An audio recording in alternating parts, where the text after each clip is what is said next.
नमस्कार। आधुनिक भारत के इतिहास के इस लेक्चर में आपका स्वागत है।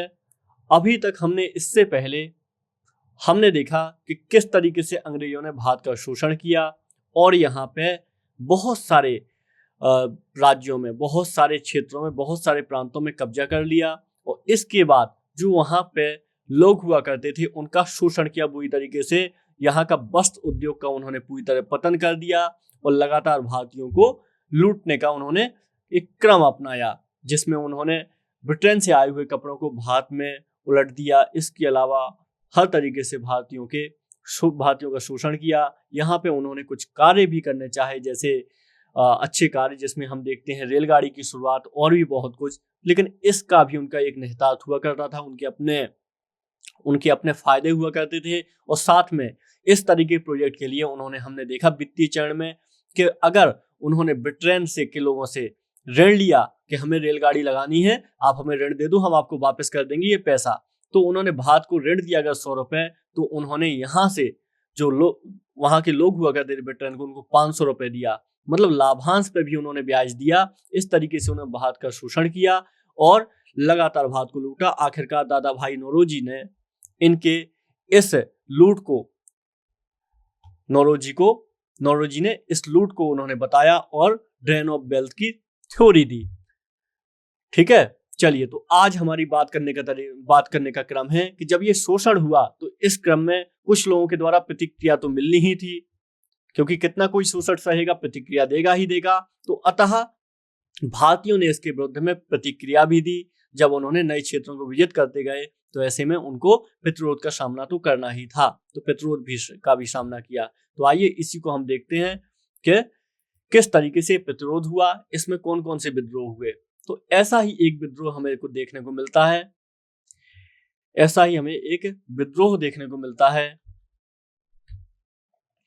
सन्यासी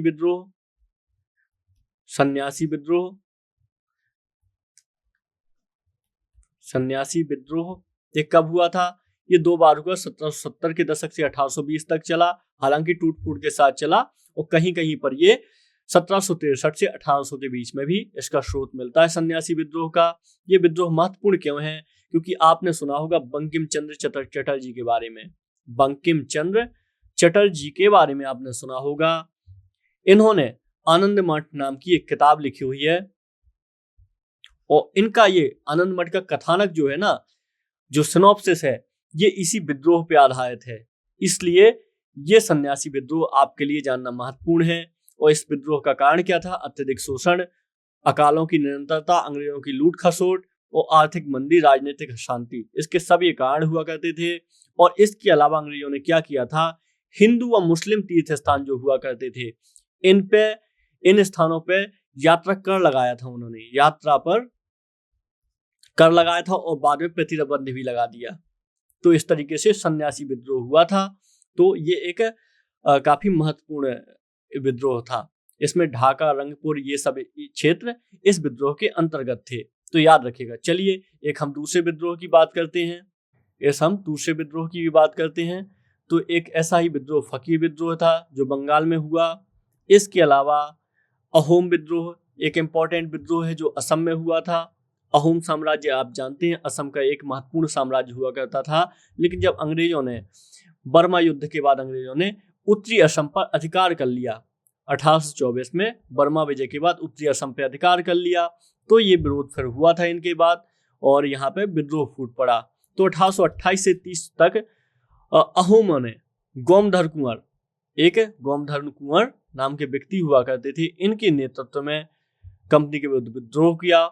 और जब विद्रोह सफल ना हो सका तो अंग्रेज अधिकारियों ने गोमधर कुंवर को गिरफ्तार कर अंततः विद्रोह को दबा दिया, अंग्रेज रोकने में सफल ना हो सके। तो इस तरीके से गोमधर कुंवर का नाम मिलता है हमें। इसके अलावा मिलता है कुमार रूपचंद्र।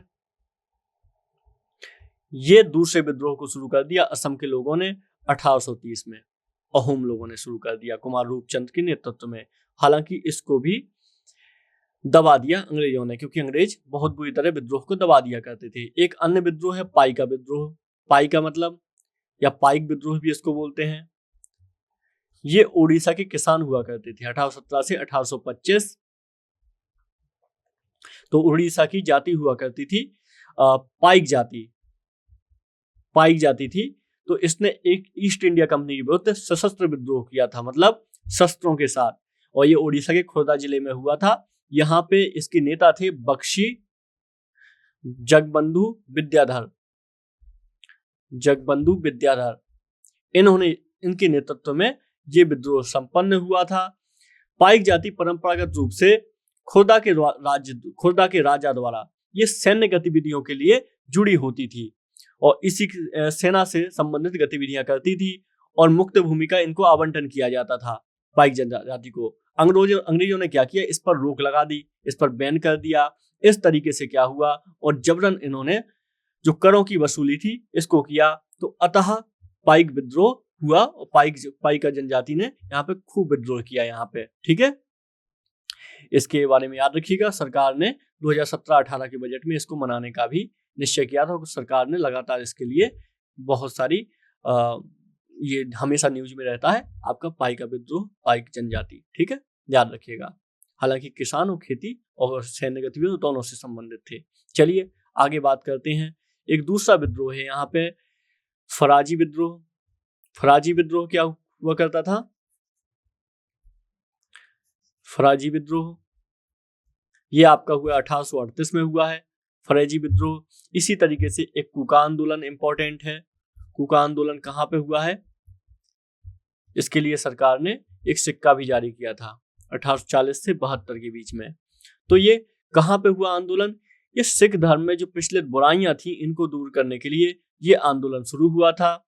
इसमें एक महत्वपूर्ण जो इसके लिए संत थे ये थे राम सिंह कूका। राम सिंह कूका के नेतृत्व में ये विद्रोह शुरू हुआ था। बाद में अंग्रेजों का रूप ले लिया इसने। हालांकि पहले सिख धर्म संबंधी बुराइयां दूर करनी थी, लेकिन बाद में इस विद्रोह ने अंग्रेजों के विरुद्ध नाम ले लिया। और आप देखेंगे कि राम सिंह कूका ने ही नामधारी आंदोलन की भी शुरुआत की थी। नामधारी आंदोलन की भी शुरुआत की थी। तो ये याद रखिएगा, ये काफी महत्वपूर्ण है। इसके अलावा एक विद्रोह है यहाँ पे चेन्नम्मा विद्रोह। रानी चेन्नम्मा का आपने नाम सुना होगा। चेन्नम्मा बहुत ही महत्वपूर्ण है ये चेन्नम्मा विद्रोह। इसमें क्या था, कित्तूर कर्नाटक में ये विद्रोह हुआ था। कित्तूर कर्नाटक में 1824 से 29 के मध्य, 24 से 29 के मध्य ये विद्रोह हुआ था। इसमें क्या था, स्थानीय शासक जो राजा थे इनकी मृत्यु होने के बाद, और जो रानी थी उसने उत्तराधिकारी को मान्यता देने के लिए कहा कि हमारा उत्तराधिकारी अब राजा होगा, लेकिन अंग्रेजों ने मान्यता नहीं दी। अतः अंग्रेजों ने रानी चेन्नम्मा ने तलवार उठा ली और अंग्रेजों को खदेड़ दिया। बाकी बाद में अंग्रेजों ने इस विद्रोह को दबा दिया बहुत ही निर्ममता के साथ। और रानी चेन्नम्मा ने 1829 में एक बार फिर से विद्रोह कर अपने स्वतंत्र को घोषित कर दिया, लेकिन अंग्रेजों द्वारा इस विद्रोह को फिर से दबा दिया और चेन्नम्मा को कैद कर लिया गया। तो ये विद्रोह महत्वपूर्ण है, ठीक है, याद रखिएगा। इसके अलावा बहुत सारे और भी विद्रोह हुए हैं जिसमें कुछ जनजाति के थे, कुछ विद्रोह किसानों के हुआ करते थे। और एक ऐसा ही विद्रोह है, आइए बात करते हैं कि ऐसा ही विद्रोह है कोल विद्रोह। ये कोल विद्रोह बहुत महत्वपूर्ण है, 1831-32 में हुआ था। तो कोल कहाँ रहते थे? सिंह भूमि जो है ये आप ऐसे समझिए, छोटा नागपुर का पठार है, जो झारखंड का एरिया देखिए आप, छोटा नागपुर। उदाहरण के तौर पे अगर हम ये भारत का मैप लें तो आप यहाँ देखेंगे ये आपका पड़ेगा उड़ीसा, बंगाल पड़ जाएगा यहाँ पे, यहाँ उड़ीसा यहाँ पे पड़ जाएगा, बंगाल पड़ जाएगा। यहाँ पे आप देखेंगे छत्तीसगढ़ हो जाएगा, ये झारखंड हो जाएगा यहीं पर। तो ये छोटा नागपुर का पठार एरिया है पूरा। तो यहाँ पे रहते थे ये कोल जनजाति के लोग। इनकी अपनी मान्यताएं हुआ करती थी, आज भी आदिवासी लोगों की मान्यताएं। लेकिन ईस्ट इंडिया कंपनी के द्वारा इन पे यहाँ पे कुछ रूल्स, कायदे कानून बना दिए गए। अब ये जंगल कानून भी ईस्ट इंडिया कंपनी के द्वारा लाए गए कि जंगल में कौन रह सकता है, कौन नहीं रह सकता। ऐसे में क्या हुआ, जनजातियों के द्वारा विरोध करना जरूरी था। ये विरोध सिर्फ जंगल कानून के विरोध यहीं पर नहीं हुए, पूरे देश में हुए। एग्जाम्पल के तौर पे बैतूल में, घोड़ा डोंगरी में गंजन सिंह कोरकू ने एक विद्रोह किया था, गंजन सिंह ने। तो इस विद्रोह में इनकी जान चली गई थी। क्योंकि जंगल में कानून था कि आप कुछ भी बिना परमिशन के नहीं ले सकते हैं, आपको जंगल से बाहर निकलना होगा, तो इन्होंने मना कर दिया। तो ऐसे मध्य प्रदेश के बैतूल में भी विद्रोह हुए हैं जंगल कानूनों के लिए, हमेशा विद्रोह हुए। आदिवासियों ने अपनी परंपराओं से कभी समझौता नहीं किया। तो आखिरकार यहाँ पे छोटा नागपुर में अंग्रेज कब्जा कर लेते हैं। और इस जो ये विद्रोह था, इसका नेता था बुद्धो भगत। बुद्धो भगत इसके नेता हुआ करते थे। और आखिरकार इन्होंने कहा कि हम दीकुओं मतलब बाहरी लोगों को जमीन नहीं देंगे, ना बाहरी लोग यहाँ पे आ पाएंगे। और आखिरकार एक विद्रोह हुआ जो बुद्धो भगत ने बहुत अच्छे तरीके से इनका भीषण संघर्ष किया 1831 में, और आखिरकार इनका दमन कर दिया गया। और इस विद्रोह को 1848 तक पूरी तरह कुचल दिया गया, कोल विद्रोह को। तो कोल विद्रोह महत्वपूर्ण है, इस आदिवासी समुदाय से आया करते थे, याद रखिएगा। चलिए, एक अन्य विद्रोह है यहाँ पे मोपला विद्रोह। मोपला ये विद्रोह काफी चर्चा में रहता है, क्योंकि हाल ही में कुछ लोगों को कुछ जो मोपला विद्रोही हुआ करते थे, इनको शहीद की श्रेणी से बाहर कर दिया गया है। शहीद की श्रेणी में माना गया था, लेकिन इनको इस शहीद की श्रेणी से बाहर कर दिया गया है, क्योंकि इसके बारे में आया है कि ये मोपला विद्रोह सिर्फ यूं ही नहीं था, बाकी इसके पीछे कुछ सांप्रदायिक कारण भी शामिल थे। तो ये महत्वपूर्ण है, ठीक है। तो ये विद्रोह कुल मिला के मालाबार कोस्ट के पास हुआ था, मालाबार तट पे। मालाबार तट ये 2 बार हुआ है, ये 1836 जमुना आप देख रहे हैं। इसके अलावा जब गांधी जी ने असहयोग आंदोलन शुरू करने वाले थे, खिलाफत आंदोलन के समय यहाँ पे एक बार फिर से विद्रोह हुआ था। और इस बार ये विद्रोह था और हिंदू वर्सेस मुस्लिम। जो किसान हुआ करते थे, जो हिंदू थे, ये बड़े जमींदार हुआ करते थे, यहाँ पे मुसलमान छोटे किसान हुआ करते थे। तो इनके विरुद्ध भी यहाँ पे एक बार विद्रोह हो चुका। इसको भी मोपला विद्रोह गिना जाता है। बाकी ये मालाबार तट पे भी यहाँ पे एक पहले विद्रोह हो चुका है। मालाबार तट यानी केरल के आसपास आप देख सकते हैं, जो ये भारत का तट है, इसको मालाबार तट कहा जाता है। ये इसके ऊपर कोंकण तट हो जाएगा, ठीक है, ये आप याद रखिएगा। चलते हैं आगे, बात करते हैं एक और विद्रोह पे, संथाल विद्रोह। ये भी महत्वपूर्ण है। इनको हूल विद्रोह या संथाल विद्रोह दोनों कहा जाता है। 1855-56 में हुआ था, 1857 के तुरंत पहले। ये विद्रोह कहाँ पे हुआ? राजमहल पहाड़ियों के पास हुआ है। मतलब आप छोटा नागपुर का पठार का एरिया ही याद रख सकते हैं। ये भागलपुर से राजमहल की पहाड़ियों का क्षेत्र है। मतलब यूं तो बिहार में है, आज के हिसाब से बात करें तो भागलपुर से राजमहल की जो पहाड़ियां होती हैं, इस क्षेत्र में ये विद्रोह हुआ है। इसको संथाल परगना बोला जाता था। तो यहाँ पे जब अंग्रेजों ने नेतृत्व किया और अंग्रेजों ने कहा ये हमारा क्षेत्र है, आप यहाँ से बाहर निकलिए, इस तरह की कुछ चीजें हुई, तो आखिरकार 1855 में सिद्धो और कान्हू नाम के 2 व्यक्ति को 1855 में नहीं, मतलब यहाँ पे ऐसे इसको समझिए कि 1855 में इनको पकड़ लिया गया बहुत जल्दी। हालांकि इन्होंने विद्रोह शुरू किया था। सिद्धो और कान्हू नाम के 2 व्यक्तियों ने यहाँ पे विद्रोह शुरू किया और आखिरकार इनको 1855 में और 1856 में कान्हू को पकड़ लिया गया। 1855 में सिद्धो को, 1856 में कान्हू को पकड़ लिया गया और इस तरीके से बड़ी एक सैन्य कार्रवाई की गई और इस विद्रोह को दबा दिया गया। हालांकि सरकार को बहुत कुछ समझ में आया कि क्यों ये आदिवासी विद्रोह हो रहे हैं और आखिरकार उन्होंने संथाल परगना को बनाने की स्वीकृति दे दी और संथाल परगना बाद में अस्तित्व में आ गया। तो इस तरीके से विद्रोह महत्वपूर्ण है। ये विद्रोह इतना ज्यादा महत्वपूर्ण था कि इस विद्रोह जो ये भागलपुर का जो एरिया था ना, ये क्षेत्र था जो भागलपुर का, यहाँ से अंग्रेजी राज पूरी तरह खत्म हो गया था। राजमहल के क्षेत्रों में कंपनी शासन समाप्त हो गया था पूरी तरीके से। तो इसलिए ये विद्रोह महत्वपूर्ण है, संथाल विद्रोह। सिद्धो कान्हू का नाम याद रखिएगा आप। चलिए आगे बात करते हैं मुंडा विद्रोह। ये भी बहुत महत्वपूर्ण है। 1899 से 90 क्यों महत्वपूर्ण है?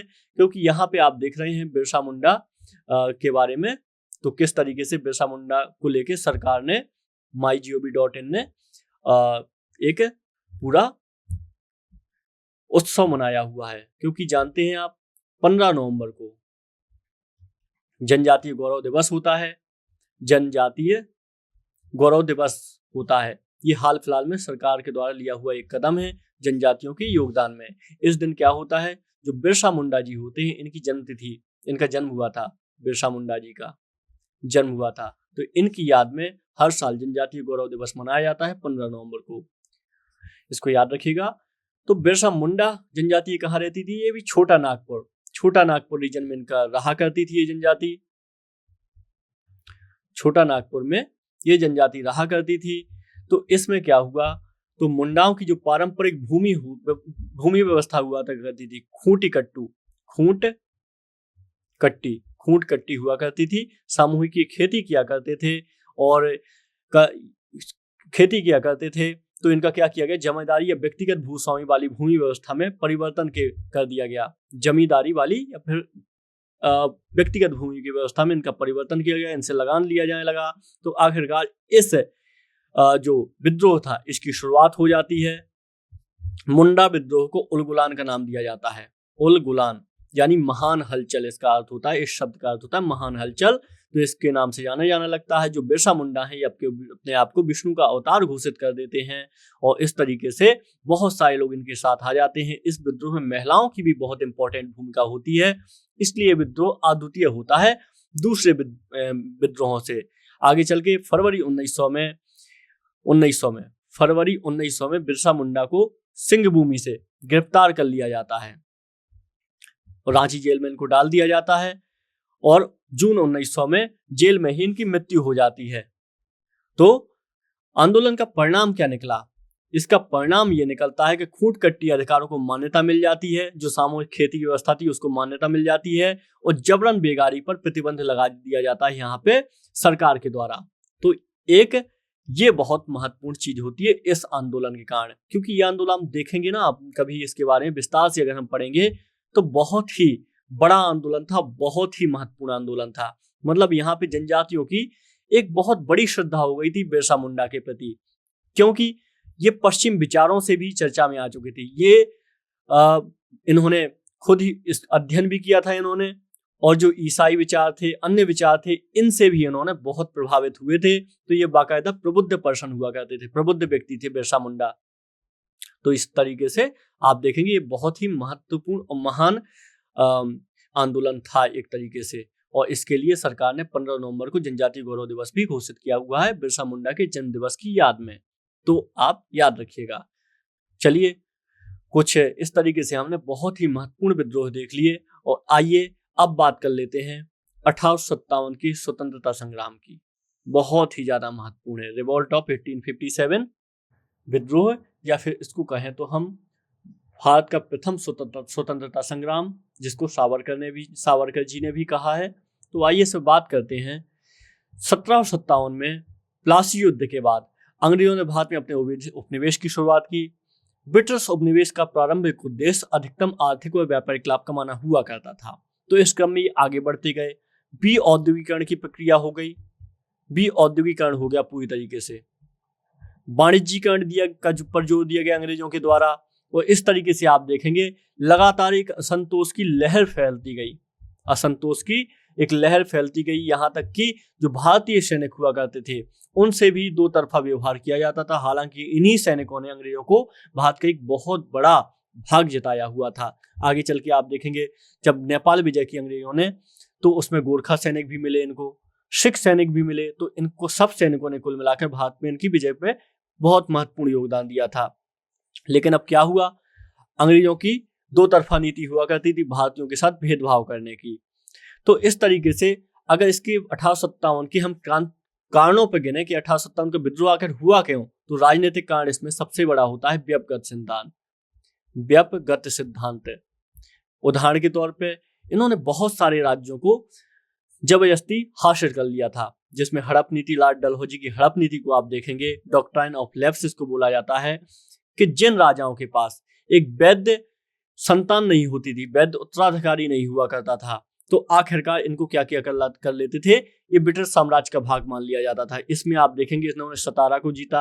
ये क्रम पूछा जा चुका है एग्जाम में। 1848 में इसने सतारा को जीता, हड़प लिया जैतपुर को जीता फिर इसने, संबलपुर को भी जीता इसने 1849 में, संबलपुर को। इसके बाद इसने बघाट को जीत लिया।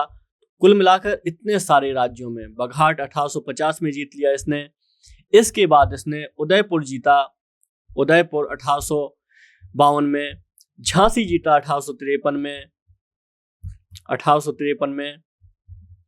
नागपुर जीता इसने, नागपुर को हड़प लिया 1854 में, और फिर करौली को 1855 में, और अवध को 1856 में पूरा कब्जा कर लिया। हालांकि अवध जो हड़पा था इन्होंने कुशासन के आरोप में हड़पा था, लेकिन ऐसा यहाँ की जनता नहीं मानती थी। तो कुल मिलाकर इन सभी राज्यों को हड़प लिया डलहौजी ने। तो इन राज्यों की जनता में बहुत ज्यादा रोष फैल गया। हालांकि यहाँ के शासकों ने भी प्रतिरोध किया, लेकिन वो सफल नहीं हो पाए। उदाहरण के तौर पे हम झांसी में ही देखें, झांसी की रानी लक्ष्मीबाई, आज भी इनके नाम पे बहुत सारे काव्य लिखे जाते हैं। सुभद्रा कुमारी चौहान की आपने कविताएं सुनी होगी, खूब लड़ी मर्दानी, वो तो झांसी वाली रानी थी। तो इन्होंने बहुत प्रतिरोध किया। इन्होंने सिंधिया से भी साथ देने के लिए कहा, जो उस समय सिंधिया हुआ करते थे, उन्होंने मना कर दिया। और इन्होंने तात्या टोपी की सहायता से काफी हद तक अंग्रेजों का सफाया किया, लेकिन हालांकि हार गई आखिरकार। तो ये व्यवगत सिद्धांत इसका एक बहुत बड़ा कारण हुआ करता था। इसके अलावा अगर हम और अन्य कारणों की बात करें तो इसमें बेली जली की सहायक संधि हुआ करती थी, जिसने राजाओं को पंगु बना दिया था, सहायक संधि ने। इसके अलावा हम देखें तो ये हो जाएगा, पेशवा की पेंशन रोक दी थी इन्होंने। हम जानते हैं कि जब अब तीसरा मराठा युद्ध हुआ तो पेशवा जो हुआ करता था, पुणे में रहा करता था, तो इनको इसने बाहर निकाल दिया और कानपुर शिफ्ट होने के लिए कहा। इस समय पेशवा नाना साहब हुआ करते थे, इनकी पेंशन रोक दिया आखिरकार। तो ये भी एक बहुत बड़ा कारण बना। और इस तरीके से आपने देखा, राजनीतिक कारण, प्रशासनिक कारण भी हुआ करते थे कुछ। अंग्रेजों की भेदभावपूर्ण नीति हुआ करती थी। इसके अलावा न्याय के क्षेत्र में स्वयं को भारतीयों से उच्च मानते थे और अंग्रेजों के अलग न्याय प्रणाली और भारतीयों के लिए अलग मानते थे। डलहौजी ने क्या किया था, तंजौर और कर्नाटक के नवाबों की उपाधियां जब्त कर ली थी, उपाधियां इनकी छीन ली थी। मुगल शासक बहादुर शाह को अपमानित किया गया था लाल किले में। तो ये सारी घटनाएं। इसके अलावा प्रशासनिक संबंधी योग्यता की कार्य जो हुआ करते धर्म के आधार पर दिए जाने लगे। धर्म मतलब ईसाई अपनाओगे आप तो आपको ज्यादा वरीयता दी जाएगी, ज्यादा अच्छी चीजें होंगी। इसके अलावा जो अकालों की बारंबारता बहुत ज्यादा बढ़ गई थी, अकाल पड़ते थे जिसमें हजारों लोग मर जाया करते थे। तो ऐसे में ये सब कारण थे कि बहुत ज्यादा रोष का कारण बन रहे थे। तो आखिरकार जनता को हथियार तो उठाने ही थे। इसमें कुछ सामाजिक कारण भी थे। सामाजिक कारण में हम क्या क्या देख सकते हैं, सामाजिक में इसमें हम देख सकते हैं एक कुछ रूढ़िवादियां हुआ करती थी भारतीयों के मन में कि हम 7 समुंदर पार जाएंगे तो हमारा धर्म भ्रष्ट हो जाएगा। जबकि अंग्रेजों के द्वारा 7 समुंदर पार जाने के लिए उनको बोला जाता था कि हम बाहर के युद्ध लड़ेंगे, जो अफ्रीका में हमारे और भी जो उपनिवेश है वहां पे भारतीय सैनिकों को हम लेके जाएंगे। तो इस तरीके की चीजें थी। एक 1850 में धार्मिक निर्योग्यता अधिनियम आया था। इसमें ईसाई धर्म को ग्रहण करने वाले पैतृक संपत्ति में उनको अधिकार मिल जाता था, लेकिन हिंदू समाज में ये ऐसा नहीं था। ईसाई धर्म अगर आप लेते हैं, आप ग्रहण कर लेते हैं, तो आपको पैतृक संपत्ति में अधिकार मिल जाएगा। तो इस तरीके के अधिनियम आए। 1813 के चार्टर एक्ट में ईसाई मिशनरियों को भारत आने के लिए आमंत्रित कर दिया गया और ये भारत में आती थी, खूब धर्म परिवर्तन करवाती थी। इस तरीके से यहाँ पे जो दूसरे वर्ग हुआ करते थे इनको क्षुब्ध हो जाया करते थे।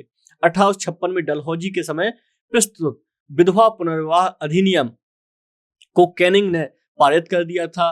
तो 1856 मतलब कुल मिला के जो विधवा पुनर्विवाह अधिनियम था, जो विधवा पुनर्विवाह अधिनियम हुआ करता था, इसको पारित कर दिया गया। तो इस तरीके से इनको लगा कि हमारी प्रथा में छेड़छाड़ कर रहे हैं अंग्रेज। इसके अलावा सती प्रथा के संबंधित एक्ट भी आप देख सकते हैं, इसको बंद करवा दिया गया 1829 में। तो कुल मिला के ये सारी जो चीजें थी, तो अंग्रेजों के ये सामाजिक कारण भी बने थे, इसमें धार्मिक कारण भी शामिल हुआ करते थे। अतः लोगों को लगा भारतीय लोगों को कि अंग्रेज हमें मिटाना चाहते हैं, बर्बाद करना चाहते हैं, खत्म करना चाहते हैं। आम जन जन के पास ये बात पहुंच गई और इसमें एक तात्कालिक कारण ये हो गया कि जो भारतीय सिपाही थे, यहाँ पे नई राइफल, एनफील्ड राइफल प्रस्तुत की गई और इसमें एक बात फैल गई कि जो कारतूस है इसमें गाय और सुअर की चर्बी कारतूस है, इसमें गाय और सुअर की चर्बी यूज की गई है। तो अतः सैनिकों ने इन कारतूसों को उपयोग करने से मना कर दिया और आखिरकार एक महान विस्फोट फूट पड़ा, जिसको हम प्रथम भारतीय स्वतंत्रता संग्राम कहते हैं। इसकी शुरुआत कहां से होती है? कारतूस की ये जो बात है ये है मार्च 1857 की, जब मार्च 1857 की जब बैरकपुर के सैनिक मंगल पांडे इसकी विद्रोह की शुरुआत कर देते हैं। वो बोलते हैं कि हम नहीं मानेंगे इन सब चीजों को और हम इन कारतूसों का उपयोग नहीं करेंगे। आखिरकार आप देखेंगे 10 मई 1857 को मेरठ छावनी में तैनात आखिरकार आप देखेंगे 10 मई 1857 को मेरठ छावनी में तैनात भारतीय सेना ने चर्बी युक्त कारतूस के प्रयोग से मना कर दिया और आखिरकार अपने अधिकारियों पर गोलियां चलाई। यहीं से प्रथम स्वतंत्रता संग्राम की शुरुआत हो जाती है और भारत में हल्ला बोल का नारा दिया जाता है। आइए विद्रोह का विस्तार देख लेते हैं कि किस तरीके से जो ये सैनिक थे विद्रोह कर दिया था, बाहर निकलते हैं और पूरे भारत में घूमते हैं और भारत में एक अलग जगाते हैं कि हमें स्वतंत्र होना है, अब हमें और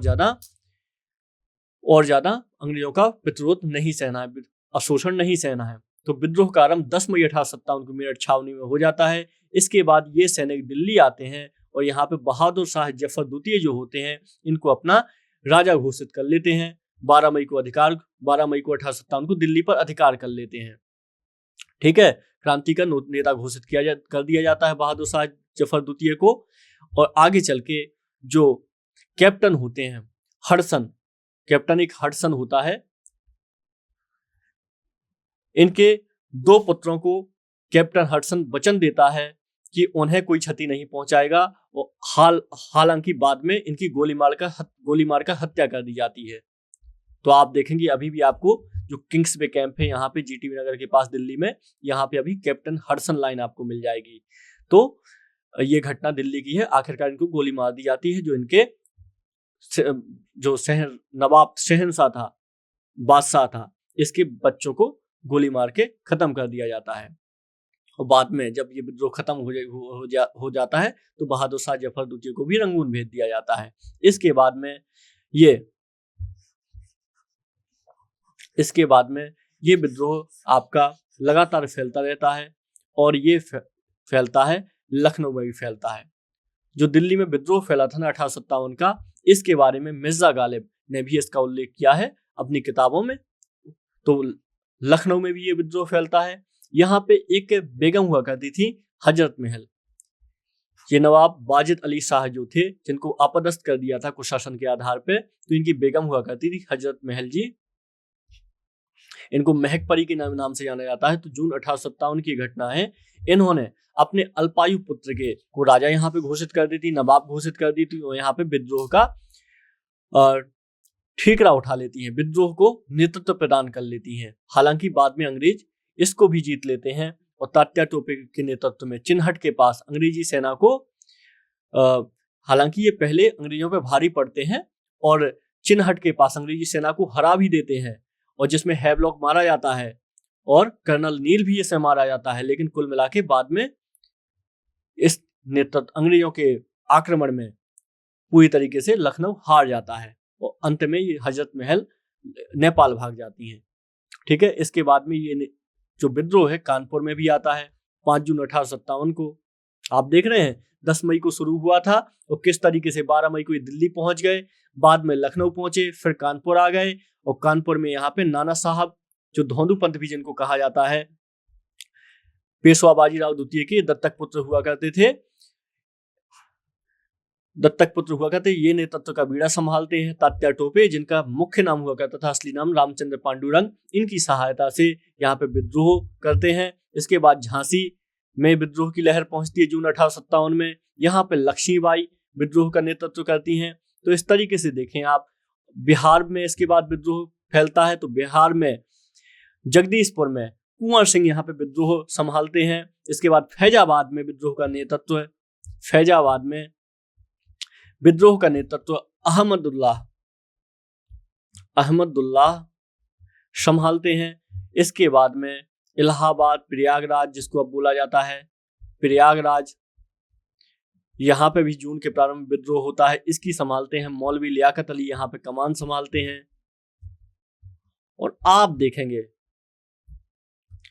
इस तरीके से पूरे भारत में विद्रोह की लहर आ जाती है और अंततः अंग्रेज इस विद्रोह को खत्म करना शुरू कर देते हैं। उस समय लॉर्ड कैनिंग हुआ करता था, लॉर्ड कैनिंग वायसराय हुआ करता था, गवर्नर जनरल हुआ करता था, बाद में इसको वायसराय भी बनाया गया। तो कुल मिला के पूरे भारत में इस विद्रोह को दबा दिया जाता है। अगर आप देखें तो दिल्ली में बहादुर शाह जफर को जॉन निकोलसन और हडसन दबा देते हैं विद्रोह को, हडसन विद्रोह को दबाते हैं। जॉन निकोलसन और हडसन इस विद्रोह को दबा देते हैं। लखनऊ में आप देखेंगे तो बेगम हजरत महल, ये हेनरी लॉरेंस इस विद्रोह को दबा देते हैं। हेनरी लॉरेंस लखनऊ में इस विद्रोह को, बेगम हजरत लखनऊ में इसको हेनरी लॉरेंस दबा देते हैं। इसके बाद इसमें कानपुर में कैंपेबेल दबा देता है इस विद्रोह को। झांसी में जनरल ह्यूरोज, जगदीशपुर बिहार में मेजर विलियम टेलर, बेंसेंट आयरभी, फैजाबाद में इसको कैंपेबेल, और इलाहाबाद बनारस में इसको कर्नल नील, और बरेली में कैंपेबेल इस विद्रोह को दबा देते हैं और आखिरकार ये विद्रोह समाप्त हो जाता है। इन्होंने एक चीज याद रखिएगा, फैजाबाद में मौलवी अहमदुल्लाह ने अंग्रेजों के विरुद्ध यहां पे जिहाद का नारा दिया था, और तो अंग्रेजों ने इनके ऊपर 50,000 रुपए का इनाम घोषित किया था। तो ये मद्रास के रहने वाले हुआ करते थे, अहमदुल्लाह मद्रास के थे। यहाँ पे एक झंडा गीत की भी रचना हुई थी जिसे अहमदुल्लाह ने लिखा था यहीं पर विद्रोह के दौरान। लंदन टाइम्स के पत्रकार माइकल रसेल, इनके बारे में प्रश्न बन चुका है, माइकल रसेल ने इस विद्रोह का सजीव वर्णन किया हुआ है। ठीक है, यह पत्रकार संबंधित प्रश्न बन चुका है एग्जाम में, याद रखिएगा। तो इस तरीके से कुल मिला के आप देखेंगे तो पूरे भारत में विद्रोह चल रहे थे। इसमें मध्य प्रदेश भी अछूता नहीं रहा। मध्य प्रदेश में भी लगातार, जैसे इंदौर में शहादत